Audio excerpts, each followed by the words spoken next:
ભુજ આગામી ચૂંટણીઓના માહોલ વચ્ચે ભુજ શહેરના વોર્ડ નંબર 1માં ઓલ ઇન્ડિયા મજલિસ ઇત્તેહાદુલ મુસ્લિમીન દ્વારા પ્રચાર પ્રસારને વેગ આપવા માટે ચૂંટણી કાર્યાલયનું ઉદ્ઘાટન કરવામાં આવ્યું હતું।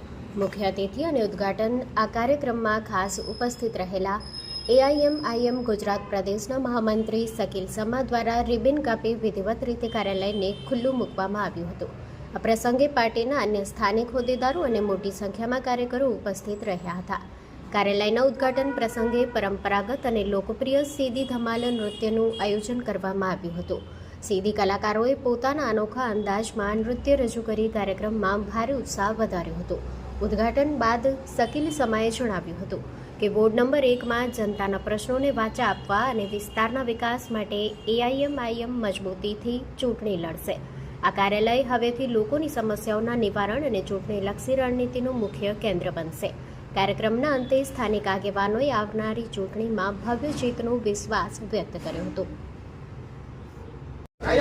આજરોજ વોર્ડ નંબર 1માં એમઆઈએમ પાર્ટીના કાર્યાલયનું ઉદ્ઘાટન કરવામાં આવ્યું, જ્યાં તમામ પાર્ટીઓ જે લોકોની સમસ્યાઓ છે એમાં ખરી ઉતરી નથી અને લોકોએ ક્યાંક ને ક્યાંક એવી અપીલ હતી લોકોની કે જ્યારે એમઆઈએમ પાર્ટી તમામ સામાજિક મુદ્દાઓમાં સમાજની સાથે રહે છે તો લોકોની બુનિયાદી સુવિધાઓ, ગટર પાણીની વ્યવસ્થા હોય, ગટરની વ્યવસ્થા હોય, જ્યાં પાણી ભરાય છે નીચાણવાળા વિસ્તારોમાં વરસાદી માહોલના લીધે, અને સ્વચ્છ પાણીની આ તમામ બુનિયાદી સુવિધાઓ માટે પણ એમઆઈએમ પાર્ટી અમારા પ્રશ્નો માટે ઊભે તેવી લોકોના સતત ફોન મને આવી રહ્યા હતા। ત્યારે અમે સ્થાનિક સ્વરાજની ચૂંટણીમાં ભુજના વોર્ડ નંબર 1માં ઝંપલાવ્યું અને આ વિસ્તારના લોકોના પ્રશ્નોનો હલ થાય તે માટે આજ અમે અહીં સ્થાનિક સ્વરાજની ચૂંટણીમાં ઉતર્યા છીએ અને આજરોજ કાર્યાલયનું ઉદ્ઘાટન અમે અહીં વોર્ડ નંબર 1માં કર્યું છે। મેન્યુફેક્ચરમાં પણ આપ શું વાત કરી, શું કહેશો?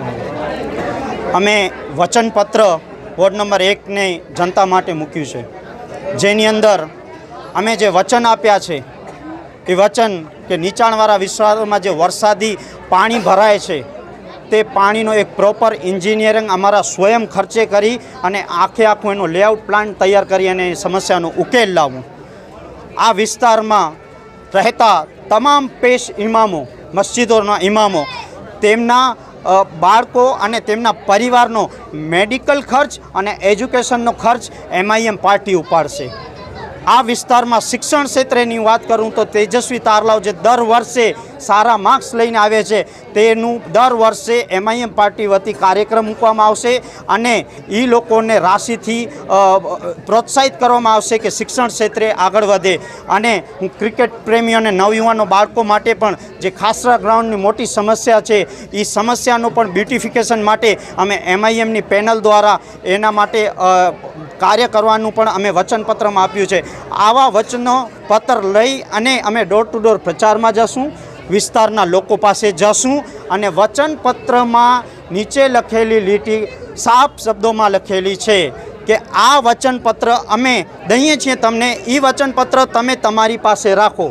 આગામી 5 વર્ષ બાદ જો અમે આ વચનોમાં ખરા ન ઉતર્યા હોઈએ તો તમે આ વચનપત્રને અમે બતાડતા કે તમે આ ખરા નથી ઉતર્યા, નહીંતર અમે આ વચનપત્ર પણ સાચવીને રાખશું અને તમારી વચ્ચે આવશું કે અમે જે વચન આપ્યા હતા એ તમામ વચન અમે પૂરા કરી લીધા છે અને ફરી એક મેન્યુફેસ્ટો તૈયાર કરે કેવી રીતે વિસ્તારની સમસ્યાઓ જે હાલત છે એનો સુધાર થાય તે સાથે અમે ફરી ઉતરશું અને વિસ્તારના લોકોને એક મેન્યુફેસ્ટો જોઈએ કે આપણને વિકાસની વાતો કરીએ છીએ આપણે મંચ ઉપર અને ફાફા મારે છે। અત્યારે હું જોઉં તો અત્યારે કાલે એક જનસભા થઈ પાર્ટી દ્વારા અને વિકાસની મોટી હવાબાજીઓ કરવામાં આવી। આ હવાબાજીનું નથી કામ, અહીં કામ કરવાનું છે। 40 વર્ષ થયા નગરપાલિકામાં ભાજપની સરકાર છે, 4 વર્ષ થયા છેલ્લા ખેંગાર પાર્ક પાસેનો પુલિયો છે ને એ બંધ પડ્યું છે, મોરબીનો બ્રિજ તૂટ્યો ત્યારથી બંધ છે।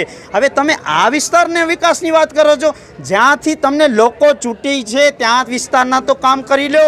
હું બજારની મેન વાત કરું, ત્યાં જો વરસાદનો માહોલ આવે છે, અત્યારે 2 મહિનામાં વરસાદ પડશે, જ્યારે વરસાદી માહોલ આવશે ત્યાં બજારમાં વેપારી લોકો ત્રસ્ત પડ્યા છે તમારાથી।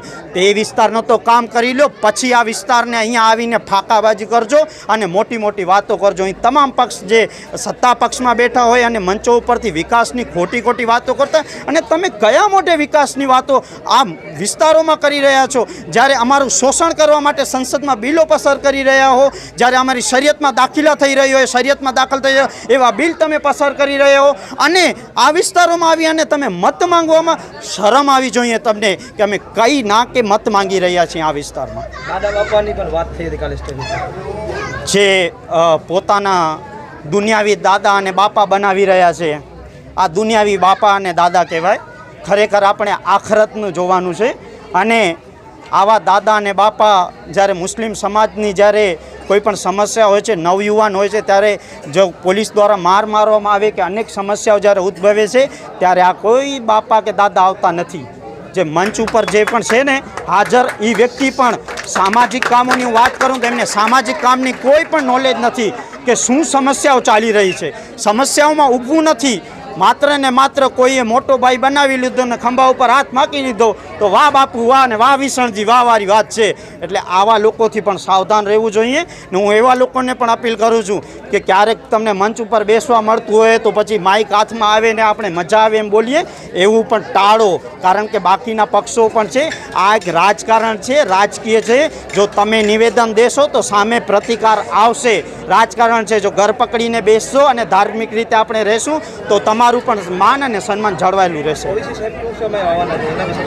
અત્યારે જ્યારે ઉદ્ઘાટનનું કાર્યાલયનું ઉદ્ઘાટન ત્યારે મારે ફોન પણ ચાલુ હતા.